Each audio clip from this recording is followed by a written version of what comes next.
Hello guys! Samahan niyo ako ngayon magluto ng adobong paa. Ito yung mga gagamitin ng ingredients. Ito na yung paa na gagamitin natin guys. Tapos, nalambot ko na siya sa pressure cooker ng 10 minutes. So ngayon, nagalit na siya dito. So, simulan natin magisa ng sibuyas at bawang. Buksan natin ang kalang. Hintayin natin siyang uminit. Paano malalaman pag mainit na yung kawali? Hawakan mo.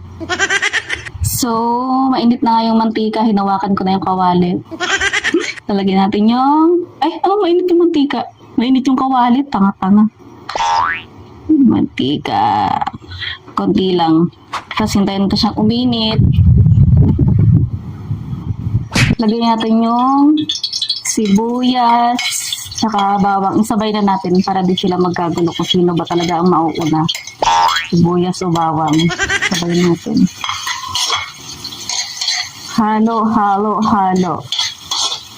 Tapos pag lumabas na yun ng aroma niya, lagay mo na yung paa. So, ilagay na natin yung main character. Hindi ako, yung paa. Igisa mo lang din siya again and again.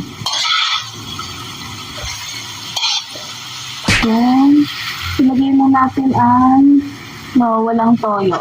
So, ilagay natin yung sarili ko. Isabay yung sa gisa guys kasi mas masarap daw isabay sa gisa. Okay. Yung toyo.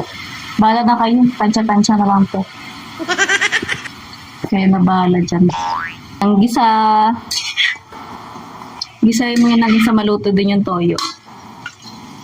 Tapos ilagay na natin ang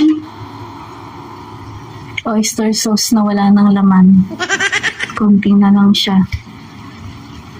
Ng pagdagdag lasa. Tapos maglagay ka na ng paminta. Sama mo na rin siya sa gisa. Mas masarap kasi pag sinasama na sa gisa yan. Sansyahan na lang yun. Halo, halo, halo. Okay, malambot naman na to, so saglit na lang siya. Lagyan na natin siya ng post-movie.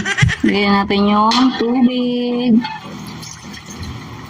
Depende na niya kung gaano kadami gusto niyo. Pero malambot naman na kasi to, konti na lang siya. Okay. Tapos yung suka. Pero sabi, wag hahaluin pag nilagay na yung suka. Okay. Siyempre,